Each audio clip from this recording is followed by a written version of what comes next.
something interesting was when she went on Call Her Daddy, and it was a 45-minute or so conversation centering around abortion.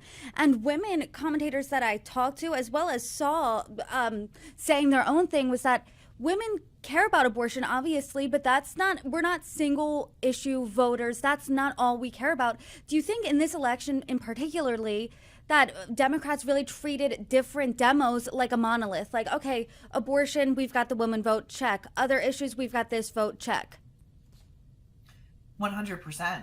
I thought that running solely on abortion and speaking to women was lazy, one-dimensional, and unoriginal. And I think it was extremely short-sighted. You know, she was really playing checkers, and Trump and his team were playing chess. I also thought strategically it was a complete misfire to have her first one-on-one solo sit down. She sat with Tim Walz when she did CNN, but to do that with Call Her Daddy, a sex-centric podcast, you know, that opened with the host Alex Cooper saying, "Hey, if you're looking for a conversation about the real issues, you shouldn't be coming to me." What was she thinking? What was Kamala Harris thinking? That's a good question. I mean, what was this media strategy? What was she thinking? Because when you look at the numbers, when you talk to voters, voters wanted a change. They wanted a difference. They didn't approve of the way this country was headed. They didn't like the status quo. So what do you think went wrong, or what propelled her to say, I wouldn't change anything, a large decision about the Biden administration? She had a hard time separating herself from President Biden when voters very clearly said, we aren't a fan of this administration.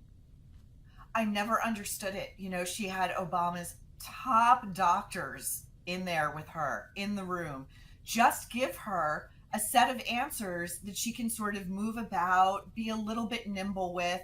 You could absolutely say, I love and respect my boss, but honestly, if it had been my way, I would have done X, Y, and Z differently.